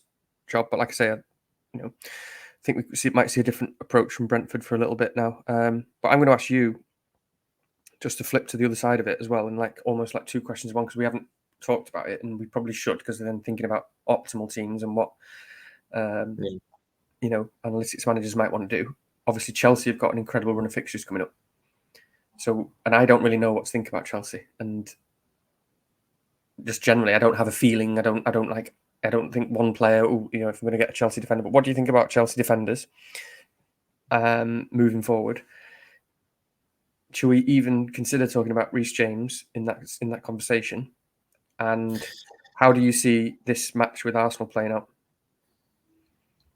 Yeah, okay, good question. I mean, I could see this being, again, I don't expect this to be a particularly high-scoring game, as it often would be the case in at least these kind of fixtures. In terms of, I'm just looking at my other screen where I've got, Chelsea have this incredible block of fixtures, don't they? Certainly in an attacking sense initially. I'll just quickly flip back to it there. But it's the fixtures from 16 through to 21 that are that would probably bank you a fair amount of prospective clean sheets as well. I think for me, I'm quite happy to use the next 2 to 3 weeks as a little bit of a watching brief for their defense. Obviously Cole Palmer, great, happy to have him. If I had a couple of million in the bank, would I consider Jackson in 12, 13, 14? Yeah, that would be great, but I probably won't. But the defense is a tricky one, isn't it? Because, okay, so if we saw Reece James playing consistently, I can imagine even in this new, slightly more withdrawn role, the bonus would probably be quite decent, I should imagine. I still see him picking up potentially a couple of assists, that kind of thing. I just don't know what it feels to me like it would be one of your kind of steady concert type picks rather than anything with any deliberate attacking potential in your pick there. So that would be kind of how I would see it. I would have more faith in even a Kadioglu or a Digne from an attacking point of view, even Hall. I just don't know where you're looking there. I think the goalkeeper, by the way, would be, if anyone is in that kind of market, I think I'd probably prefer Sanchez, if anything, to any of the defenders. But how about yourself? Yeah, I was just thinking as well. I wonder if it's just a bit better on his hamstrings as well, Reece James. That he's not going straight into this role where he's just absolutely, storming down the pitch. He seems to be a bit more defensive, doesn't it? I don't know. He's actually played like 4 or 5 games in a row now, or something, hasn't it? Which is incredible. And he's not even been mentioned, but he doesn't look as attacking. I guess you always kind of think, well, because it's Reece James, he does still get into those positions, and obviously with better fixtures, and he does have a shot on him and a cross on him, and he's very good. But it's just sort of been on the horizon, just thinking surely Reece James isn't coming back into play. But yeah, I just wouldn't know who to pick. But you did make a good point. Obviously, that I haven't really looked at the fixtures yet, and like you say, that stretch from 16 to 22 at least is ridiculous. And actually, you've obviously got Arsenal this week, then Leicester away. I don't think you'd be expecting a clean sheet Leicester away. No, they're pretty aggressive right now, aren't they? So yeah. Yeah, and then Villa at home. You never really expect a clean sheet against Villa at home, and then they've got Southampton, but then they've got Spurs away. So, yeah, it's a good point, really. It's that block 16 to 22 where you might want a defender, and you certainly might want Jackson, I suppose. But in terms of this weekend, it's very difficult to call. I just think that obviously I just sort of like you say, I think it'll be probably low scoring, and I think I'd have Arsenal probably winning. Is how I'm sort of approaching it. I'm actually, quietly optimistic of certainly Saka and potentially even Gabriel because he's so good at kind of some set pieces in these sort of games. But obviously, Arsenal can clean in any game. But this is actually there's loads of things coming to head on because Odegaard's a really interesting one because he actually played a minute. It's sort of a weird one, isn't it? Because he's so important to them, and suddenly out of nowhere he was training. Because normally you see people when they're out for a while, they sort of take, they're back on the grass, and then you see them in the grass for a couple of weeks, and then you see them in full training for a couple of weeks. And I don't know what it is, or if it's kept it on the down low, or if it's the nature of the injury. But sometimes you get these injuries where they're back in training, and then 2 days later they're back in the squad, and it's no problem. And for whatever reason, they've been able to obviously keep fit, and it's obviously maybe not a worry. So I can't even remember what his injury was now. But the fact that he went straight back into the squad and played a minute, I don't think he's going to start on Sunday because I don't think he only played 1 minute. I just checked before. I didn't see the game. I've just that was just a long-winded way of saying they've really struggled without him. And so if it was a full strength Arsenal with Odegaard and fully found, I'd be much more confident of even a clean sheet as well. So that leads to the question, which we should talk about, is Raya or Fabianski as well, because so it's an interesting one. I have when I you set it up at the beginning of the week, I did switch them round, and I have got Fabianski in there at the moment. But I think the truth of the matter is, okay, so if I'm fairly persuaded that the Palmer's out, then that probably does just it adds that kind of 51-49 factor of it might be worthwhile. The basic problem I have with it is that how it is. Raya is okay. So the likelihood is he'll concede, right? There's more likelihood that he'll concede, right? That is just more likely. But if he doesn't, it is one of those classic games where it's not going to be a 6-pointer. It's going to be 10, exactly. 11. And that's the problem I have. Whereas Fabianski it's 2, 3, or 6. Yeah. That's the difficulty. And that's exactly where I am at the moment with it. Like, I think it's probably slightly suboptimal. I think, thinking about review and stuff, review wants me to play Fabianski, but you think about keepers. Again, you're just thinking like kind of heuristically, but keepers, obviously it works differently with keepers. Totally obvious, but I guess the potential, usually the highest ceiling for the cheaper keepers, especially, is the really tough fixtures. That's where the real ceiling comes in if they do clean or if they do get absolutely loads of saves and so on, and more chance of even facing a penalty and so on and so on. So there's something I never really bench a top keeper. I just don't really engage in it. But when you think about the cheap keepers, it's always scary, even if you've got a Flecken playing an Arsenal or a City, because they're going to get loads of saves, etc., etc. So even then, with the cheap keepers, you're slightly worried because they can get. So when you've got possibly the best keeper in FPL, sort of the keeper that's from the best defence, you've got both. You've got this fixture where it's got the ceiling, but you've also got a great keeper for a great team. So combine the two, and that's where I'm at the moment. I'm like, like you said, you'd probably think slightly more likely that West Ham clean.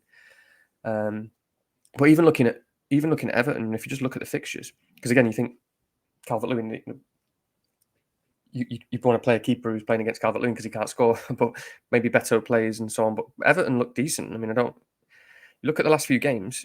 they lost the last game, Southampton, which is rubbish. Before that, though, they drew 1-1 with Fulham. Fulham are a good team. They beat Ipswich 2-0 away. They drew with Newcastle.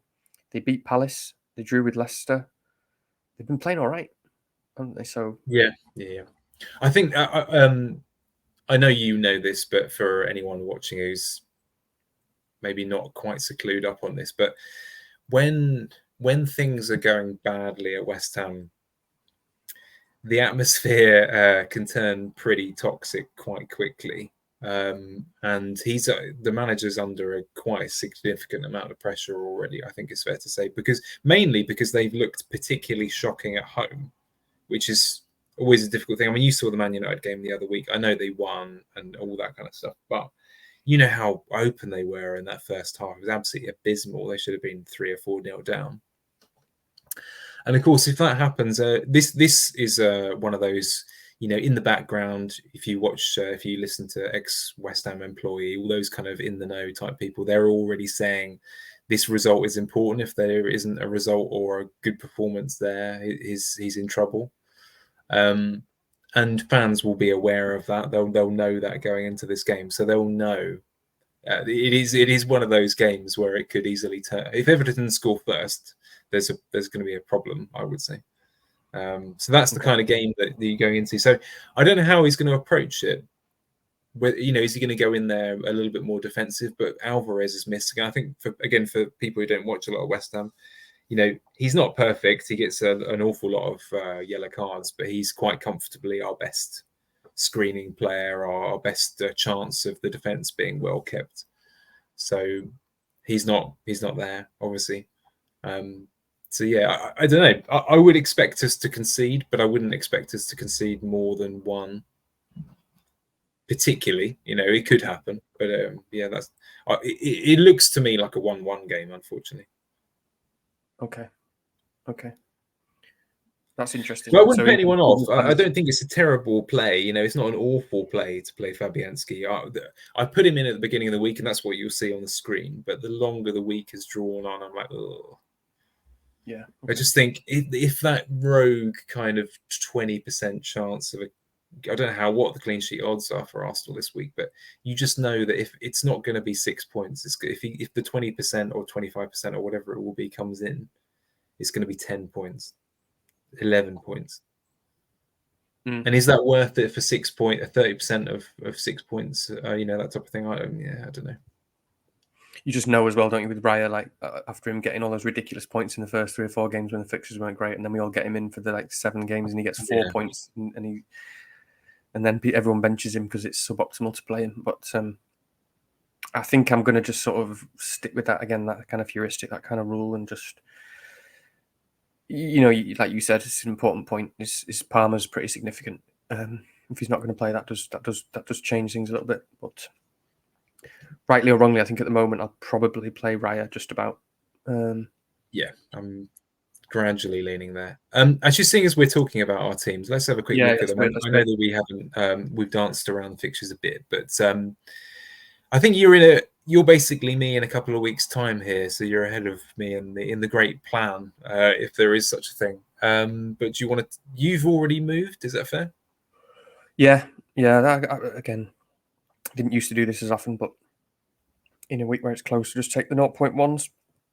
But I mean, I sold Vardy, which it wasn't easy. Vardy's been decent for me. Yeah, and I think he's a good pick, and it just is what it is. Again, you're gonna have to sell good picks sometimes. The fixtures aren't great coming up. He could easily score against United. He usually does well against big teams. It is what it is. I really like Cunha. I still really like Jimenez, and obviously I really like Wood. So I'm okay with that, whatever the outcome. So I did Vardy to Cunha with 1 free transfer.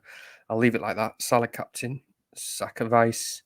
Probably got a bit of a decision with Rodgers first sub versus Lewis. If Lewis is definitely going to play, I might move him first sub. But to be honest, I'm not sure really. I probably need to give that some more thought.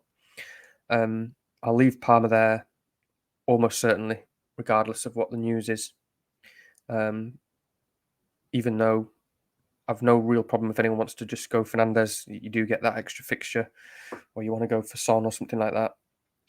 Like I say, I'm still going to have to factor in that you want to get Palmer back. So yeah, Lewis for me will be benched at the moment. I'm just trying to be strict myself. Aït-Nouri looks great. There's no way I'm benching Gabriel. I see loads of people with Gabriel bench. Fine. That's just, I don't see it. It's just he's just an absolute standout defender in so many ways and just offers so much. And yeah, Raya, Trent. So fairly straightforward, but obviously no United, no Spurs. Just is what it is. I don't feel terrified because I just have to rely on the players that I've got to score. Spurs could bang. They've still had to go away from home into Turkey, wherever it is tonight. I can't remember where we were playing against. So I know the minutes have been spread a bit more tonight. So I think Son's only played a half, didn't he? And Johnson only a half, and Solanke only a half, or something like that. I just have to hope they're a bit tired, and Ipswich, McKenna pulls some incredible low block out, and they all get stuck in, and it's what it is. I've still got a good team. I've got no Spurs, I've got no Fernandes, but I've got good players, so I just have to hope that get the swings. I mean, what I will say is if there is anyone out there who's sitting next to Dominic Solanke on the tube in the next few days, and they just want to, just do a little bit of a cough or a splutter and maybe blow their nose in an inappropriate way, I don't mind if he just has a gentle cold for the weekend. Yeah. I'm not going to apologise for the use of my bottom picture this week because you'll probably see one of these every week. I mean, as you can see, it's probably a little bit. I've had a few more issues over the time to deal with, probably some of my own making, it should be said. But it's, I think, what was it? Was it Tuesday night? The Cunha move. Again, I never feel comfortable, but I still one of these people that wishes that the price changes will just happen at deadline once a week. But I know that that's just my own mental fragility playing out. But yeah, this is it. Milenkovic over Lewis. What do you think about that? I like it because it feels again. It just feels solid and decisive. I mean, it's just solid, isn't it? I mean, I know that Newcastle could easily score, but it's just a big thing when you know someone's going to play. They play for a good defensive team. He's got some aerial threat. I would do that as well. What will you do if you hear that, if you get a leak that Lewis is definitely starting? What will you do? It doesn't change anything. Okay.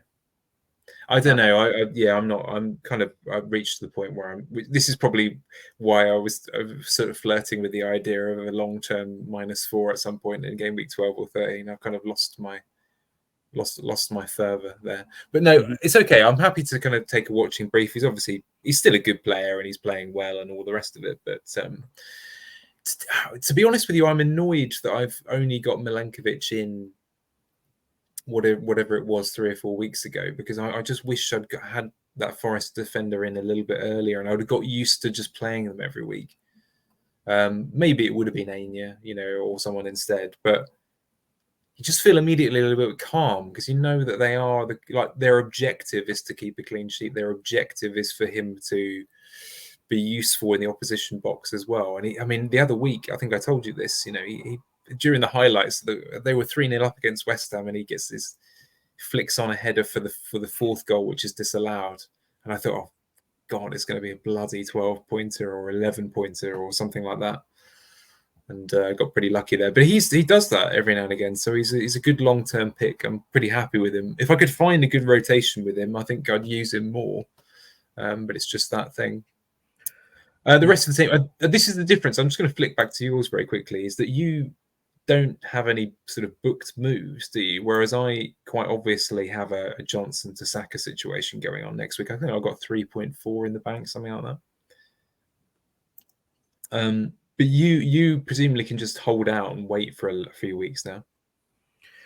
Yeah, I mean, you mentioned something interesting to me, didn't you, about Lewis? I mean, I'll have a decision to make because I could just sell Lewis next week if someone looks solid, and you can go up to like 5.2. You can get United defender, you can get Chelsea defender, you can get pretty much anyone, which I can possibly do. But you mentioned something interesting about obviously that I can wait, and I know that, and it probably I've not even looked closely. I know Aït-Nouri's got good fixtures, but I've not really analysed the fixtures and thought about how much I want him to start on various games. He might have like Fulham away or something next, which is not great at all. So that's not good. But somebody said to me, and I've not looked at this yet, but somebody mentioned that whilst Lewis is a pain for a while, there's a period coming up, and I'll need to look into it, from something like Gameweek 15 or 16 or 17, where look, I can see it now.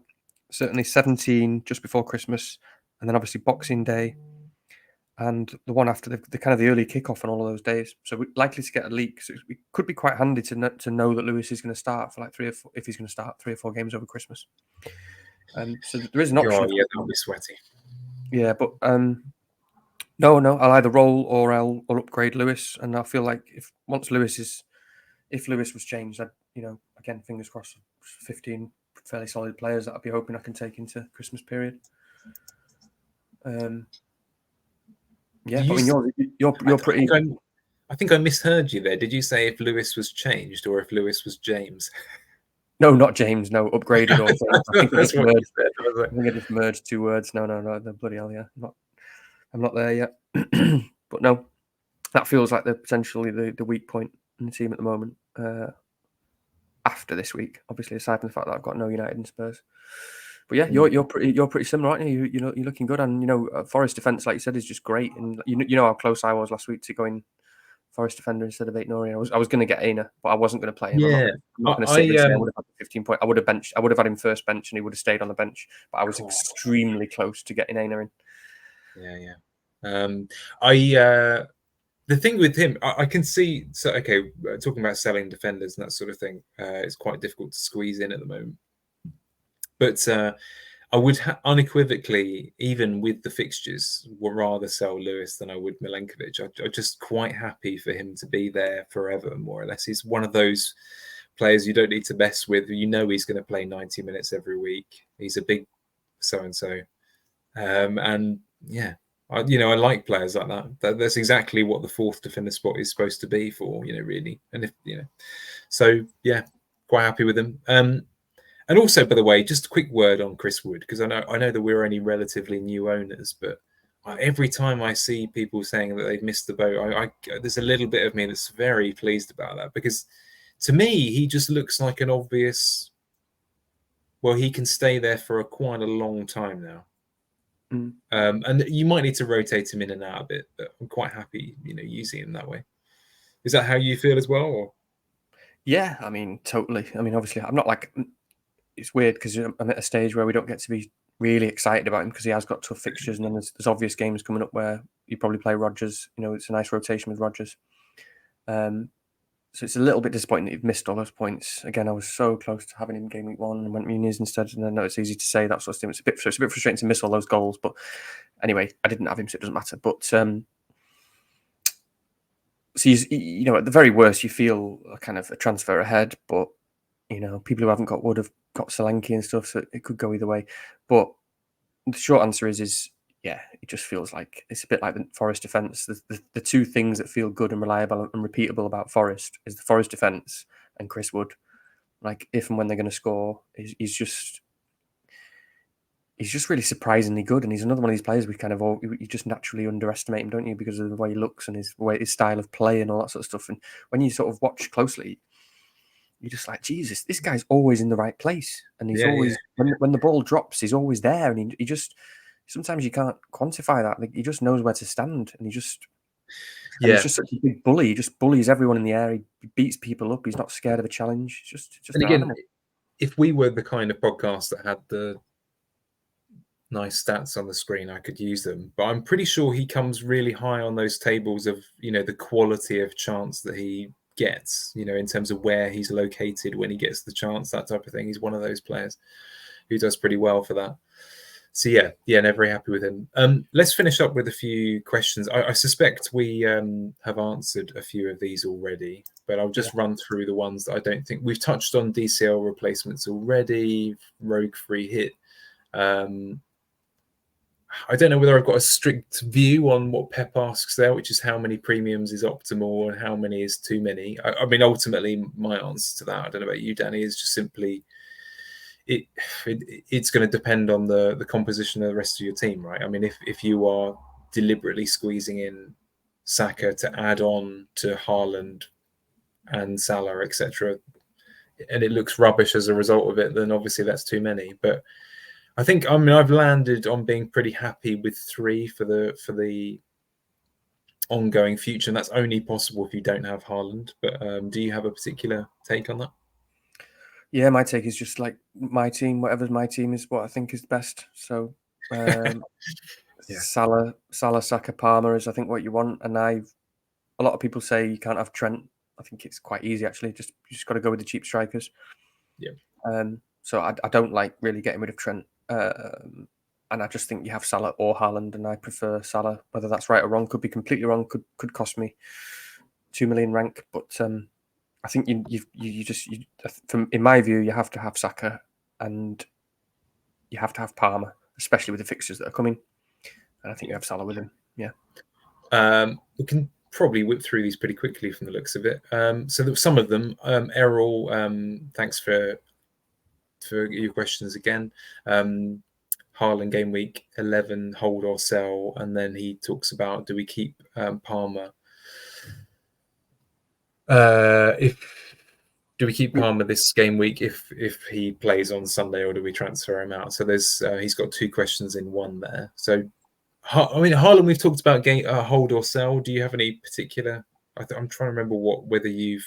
We did answer these. We touched on these, and it's tough if you've got if you don't sell him for a hit. If you've got the transfers, I like the switch to Salah just because I prefer Salah long term. It could easily backfire, but that you've got to be decisive and just back what you feel. If you really like Haaland and you've got a good feeling about him, just keep it. It's a coin toss. You've got to just think about what you want your team to look like over the next sort of 10 weeks or so. And Palmer, we touched on that, didn't we? Because I think you've got to think of it as costing 8 points in terms of transfers.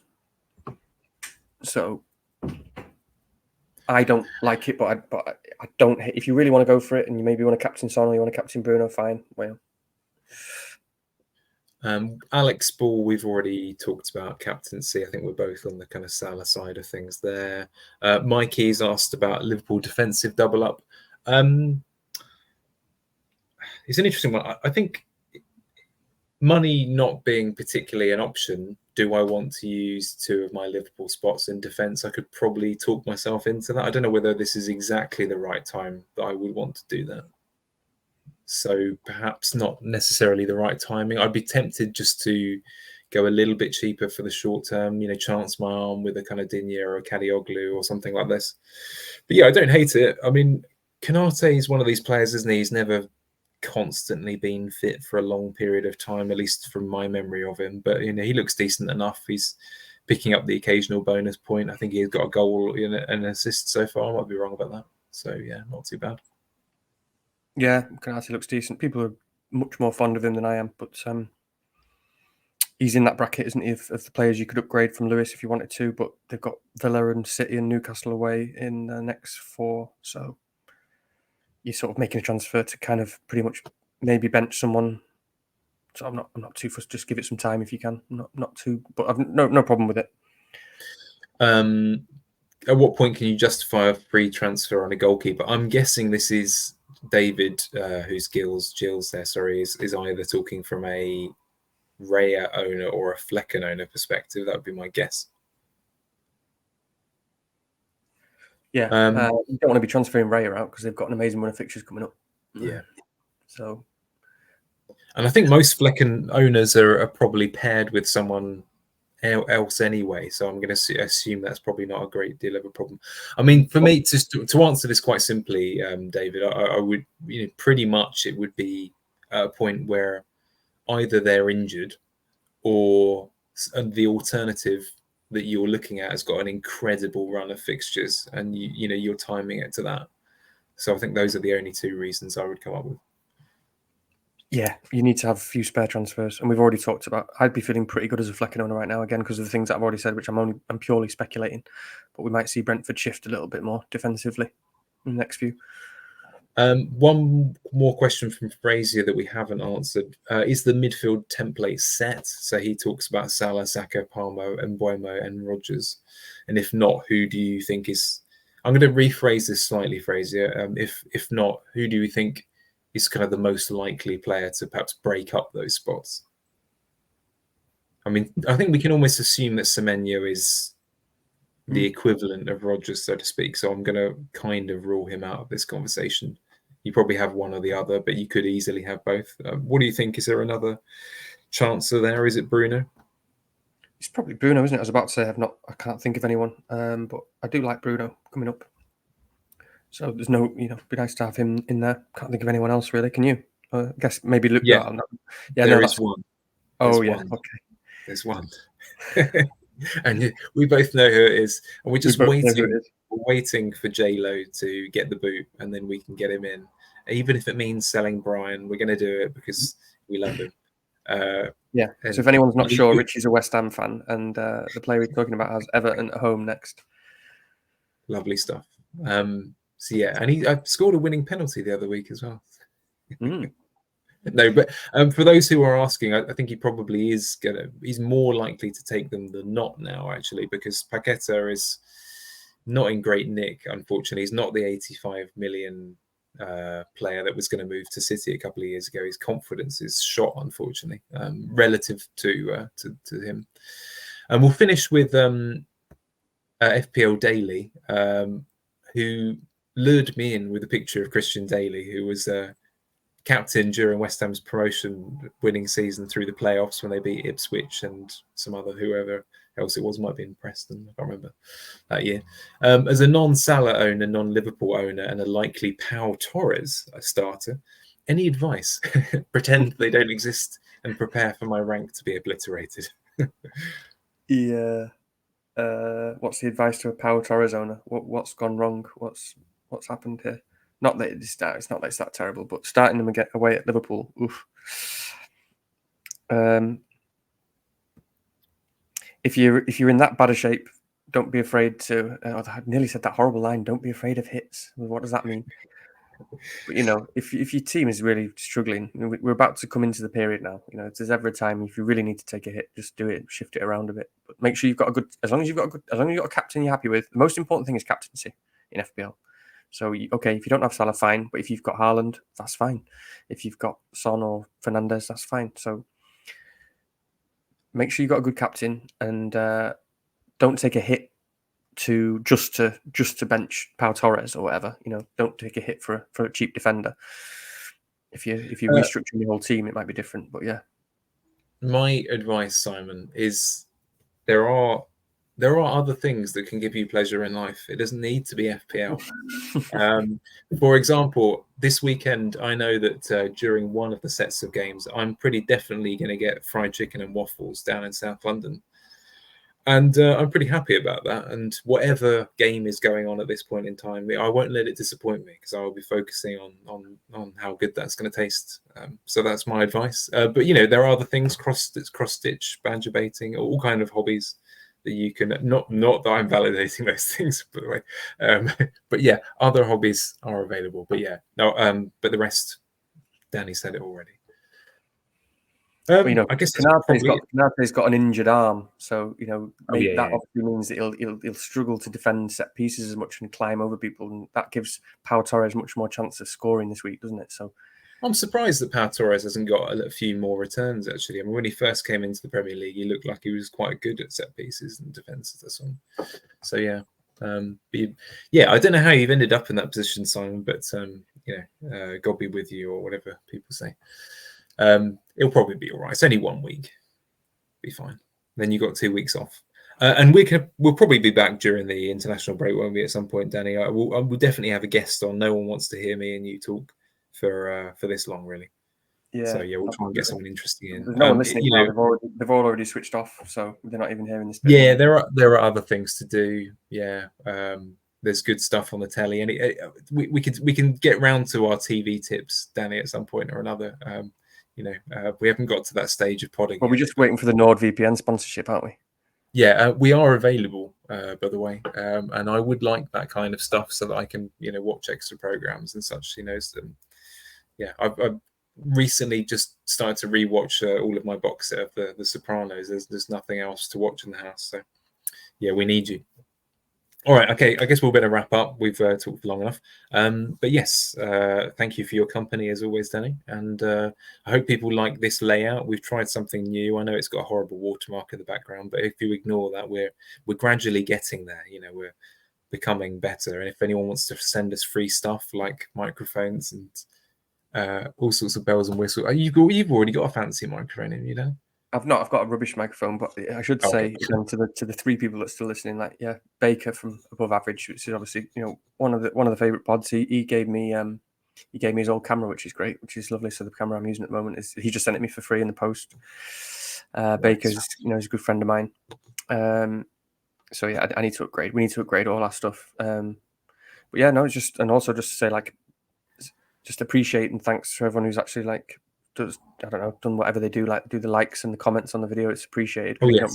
we don't have that button. No, but we don't have a clue, do we? If just people don't like it or whatever. So it's nice. It's nice when we get these, when people make comments and likes and stuff. So appreciate it. Yeah, it's, even down the line, it's never going to be flashy, is it? It's always going to be a couple of blokes. If you're lucky, maybe a picture on the screen. So yeah. Anyway, well, enjoy your weekend, Danny, and enjoy your weekend, everybody else, and we'll see you again during the international break. Nice. And hopefully you get no Solanke points. Yeah, absolutely. Okay, see you soon. Nice one. See you later.